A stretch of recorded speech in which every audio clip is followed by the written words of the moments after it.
এই জন্য তুমি যাতে মানুষের কাছে ইসলাম শোনাতে পারো, মানুষের কাছে কোরআন শোনাতে পারো, মানুষের কাছে দ্বীন পৌঁছে দিতে পারো, এই জন্য তোমার আরবি শিক্ষাটা যেমন লাগবে, উর্দু শিক্ষাটা যেমন লাগবে, কোরআন শিক্ষা যেমন লাগবে, হাদিসের শিক্ষা যেমন লাগবে, ওই রকমই পর্যায়ের শিক্ষা তোমাকে বাংলা, ইংরেজি, তোমাকে অঙ্ক তোমাকে শিখতে হবে। এই শিখার নিয়ত করে মানুষের কাছে দ্বীন পৌঁছাবো। আমি মানুষের কাছে ইংরেজিতে I will deliver a speech in English language. I will go to America, I will go to Dubai, I will go to Egypt, and I will deliver a speech in front of America, in front of American, in front of Japanian, in front of Indonesian, in front of Indian and Bangladeshi। আমি সেখানে যাব এবং ইংরেজিতে lecture দেব, মানুষ আমার কথা শুনবে। এইটা যদি তোমার নিয়ত থাকে, আজকে ইংরেজির একটা ওয়ার্ড যদি মুখস্থ করো, গো মানে যাওয়া, সিট মানে বসা, ইট মানে খাওয়া, আন্ডারস্ট্যান্ড মানে বোঝা, ডিসকাস মানে আলোচনা করা, তুমি যদি বাড়িতে বসে বসে মুখস্থ করো, আর তুমি যদি নিয়ত থাকে আমি মানুষের কাছে ইসলাম পৌঁছাবো, প্রতিদিন বাংলা পড়ার বিনিময়েও আল্লাহ তাআলা তোমাকে সওয়াব দান করবেন, তোমাকে নেকি দান করবেন। অনেক আমাদের গার্জেনরা মনে করে আর বাংলা টাংলা পড়াবো না, এবার মাদ্রাসায় ভর্তি করে দেবো, হাফেজ সাহেব হয়ে যাবে, আলেম সাহেব হবে, সব সাহেব হবে, কিন্তু মানুষের সামনে কথা বলা সাহেব আর হতে পারবে না। কথা কি বুঝতে পারলেন? মানুষের সামনে কথা বলা সাহেব হতে গেলে এই জ্ঞানটাও মজবুত অর্জন করতে হবে, না হলে হবে না। ভাইজানেরা, আমার আব্বা জান, স্কুলের হাল আপনাদেরকে বলি আজকে।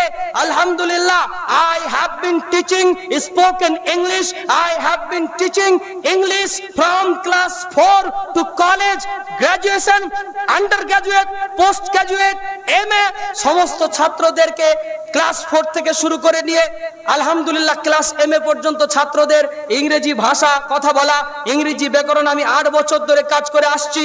আমি আমার অভিজ্ঞতাই বলছি, এখনো আপনার সন্তান এখানে বসে থাকা স্কুলের ছাত্র যদি কেউ থাকে, 100টা ছাত্র যদি একটা মাজমুয়া স্কুলের ছাত্র থাকে, 95টা ছাত্র টিচার বানান করতে এখন বর্তমান অক্ষম।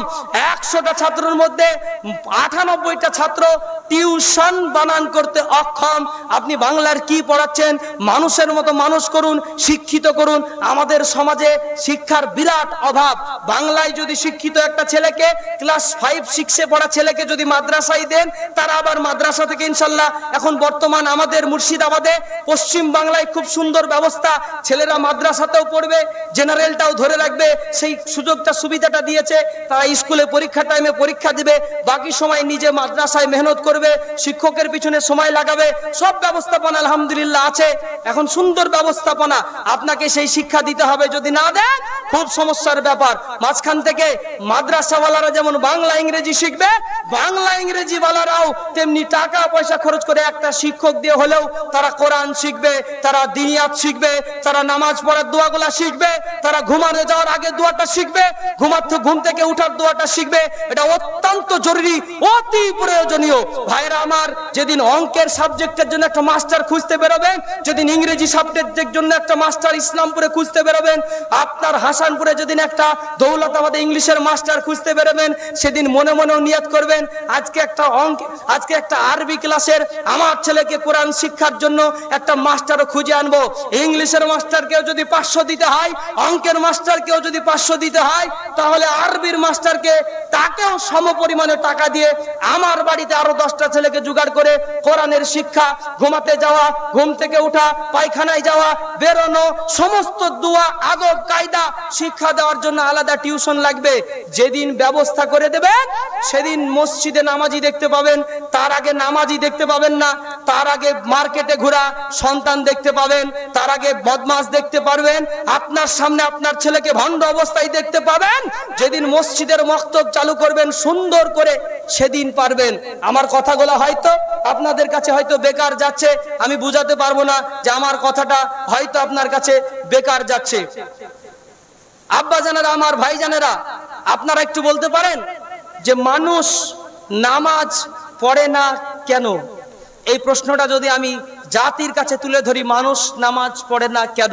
অনেকে বলবেন নামাজ পড়ে না তাদের বুঝের অভাব, নামাজ পড়ে না তারা তবলিগে যায়নি, নামাজ পড়ে না তারা ইমাম সাহেবের কাছে বসে না। আমি বলবো না, এগুলো ছোটখাটো কারণ। নামাজ পড়ে না তার একটা বড় কারণ হলো নামাজ জানে না। নামাজ পড়ে না তার বড় কারণ নামাজ পড়া জানে না। যে মানুষ যেই জিনিসটা জানে সেই জিনিসটা মানার চেষ্টা করে। আমাদের দেশের মৌলভী সাহেব অনেকেই আছে, আমাদের দেশে অনেক মুরব্বী অনেকেই আছে, তারা কথায় কথায় মাঝে মাঝে বলে বেশি জানার নাম ঈমান না, বেশি মানার নাম ঈমান। This is totally wrong, this is absolutely রং।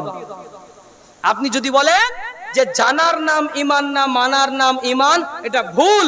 জানার নামও ঈমান, মানার নামও ঈমান। প্রচুর জানতে হবে, প্রচুর মানতে হবে। আমি একজন আলেম, ছোটখাটো নগণ্য, একেবারে নগণ্য ছোটখাটো একজন আলেম, তারপরেও নামাজটা পড়ি, তারপরেও রমজান মাসের রোজাটা রাখি, তারপরেও জাকাত যদি ফরজ হয় তাহলে জাকাত দেব বলে ইনশাল্লাহ নিয়াত আছে। তার একটাই কারণ কি জানেন? আমি জানি নামাজ কি জিনিস।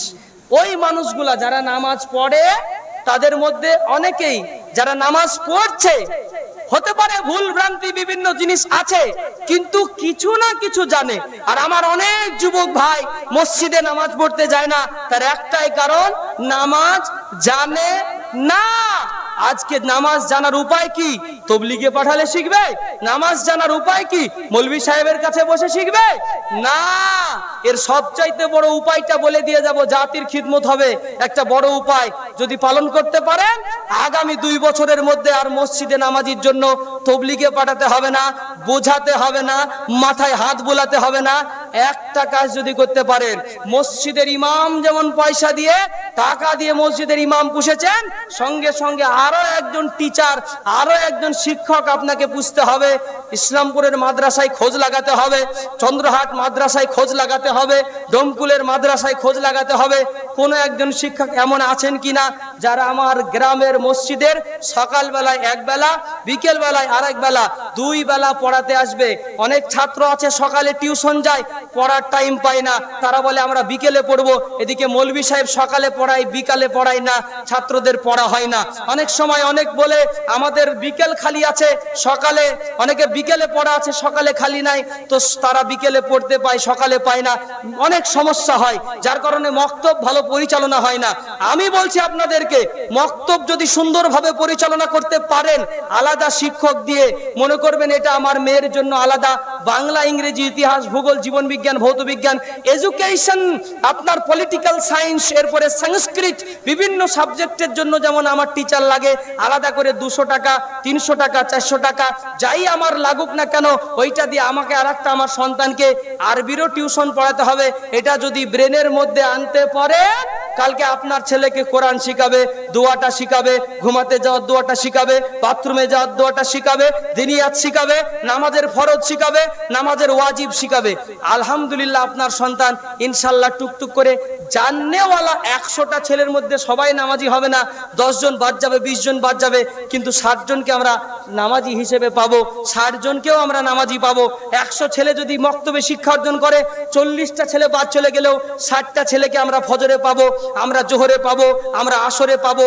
আর যদি তা না করে, হবে না। ও নামাজ হইল না রে তোর, নামাজের লইলি না খবর। নামাজ তুমি ঠিকই পড়ো, চুরি তোমার পেশা, এমন নামাজ হইবে কবুল, কেমনে করলাই আশা। নামাজ তুমি ঠিকই পড়ো, চুরি তোমার পেশা, এমন নামাজ হইবে কবুল, কেমনে করলাই আশা। ও নামাজ হইল না রে তোর, নামাজের লইলি না খবর। মসজিদে আজান হলে সবার আগে যাই, আর নামাজ পড়ে বাইরে এসে সুদের টাকা খাই। ও নামাজ হইল না রে তোর, নামাজের লইলি না খবর। নামাজেরই অবস্থাতে মশাই কামড় দিলে, মশা তুমি আগে মারো রুকু সেজদা ফেলে। ও নামাজ হইল না রে তোর, নামাজের লইলি না খবর। দেখবেন মসজিদে নামাজ পড়তে গেলে অনেক সময় আপনার জুতে পাল্টে যায়, যায় না? যায় না? যায় তো? অনেক মানুষের জুম্মার দিনে জুতে পাল্টে যায়, তার কারণ কি? আপনার জুতে পাল্টে গেলে দুটো হতে পারে, হয় আপনার জুতের হায়াত বাড়তে পারে আর নাহলে কমতে পারে। জুতের যদি আরো পুরাতন হয় তাহলে হায়াত কমবে, যদি নতুন পেয়ে যান তাহলে একটু বাড়বে, কি বলেন? তো যে চেঞ্জ করে নিয়ে পালাবে সে তো আর আপনাকে বাড়িয়ে দিয়ে যাবে না, ও মাল কমিয়ে দিয়ে যাবে, কি বলেন? এই জন্যে নামাজি হলে জ্ঞানও থাকতে হবে, ইসলামের জানতেও হবে, মানতেও হবে। আপনারা কতটুকু জানেন একটু টেস্ট করেন, তাহলে বুঝতে পারবেন মক্তবে পড়া দরকার ছিল কি ছিল না। আচ্ছা বলতে পারেন, অজু করার সময় যদি আমি কুলি না করি, একটু ভালো করে, এতগুলো লোক আছেন, একটা জবাব দিতে হবে আমাকে, সওয়ালের প্রশ্নের জবাব। অজু করার সময় যদি মুখে কুলি না করি, নাকে যদি পানি না দিই, ডাইরেক্ট মুখ ধুয়ে নিলাম, হাত ধুয়ে নিলাম, পায়ে পানি পা ধুয়ে নিলাম, মাথায় মাসা করে নিলাম, তাহলে কি অজুটা হবে? মুখে কুলি করলাম না, নাকে পানি দিলাম না, অজুটা হবে? জোরে বলেন, হবে? এই জন্যই তো মক্তব পড়ার দরকার ছিল, এর জন্যই তো মক্তবের দরকার ছিল। অজু নিশ্চিত হবে, অজুর মধ্যে কোনো কমি আসবে না, অজু নিশ্চিত হবে। অজুর 4টে ফরজ, তার মধ্যে এই ফরজটাকে বলা হয়েছে মুখমণ্ডল ধৌত করা। কোথায় লেখা আছে কুলি করা ফরজ? আছে নাকি কোথাও? ওটা গোসুলে, গোসুলে। নাকে পানি দেওয়া ফরজ কোথায় লেখা আছে? নাকে পানি দেওয়া ফরজ অজুতে লেখা আছে নাকি? না, নাকে পানি দেওয়া গোসুলে ফরজ, অজুতে না। তাহলে এগুলো কি? এগুলো হচ্ছে সুন্নাতে গায়ের মুআক্কাদা, মুস্তাহাব। অর্থাৎ অজু করতে গিয়ে যদি কুলি করেন নেকি পাবেন, অজু করতে গিয়ে যদি নাকে পানি দেন নেকি পাবেন, কিন্তু যদি না করেন অজুতে কোনো ক্ষতি হবে না, অজু পুরাই আদায় হয়ে যাবে। বুঝলেন কিনা? একটা জায়গাতে, এইদিকে একটু খেয়াল করে শুনি আমরা, একটা জায়গায় ধরে নেন আপনারা 2 জন নামাজ পড়বেন, একটা একটু বড় সাইজের এক লোটা পানি আছে, দুজনকে এক বদনা পানিতে অজু করতে হবে। এক বদনা পানিতে একজনের অজুই তো হয় না, আবার ঘুরে টিবল টিপে এসে পানি তুলেন, তাই না? তাহলে এক বদনা পানিতে 2 জনের অজু কিভাবে করবেন? এক বদনা পানিতে 2 জনের অজু কিভাবে করবেন?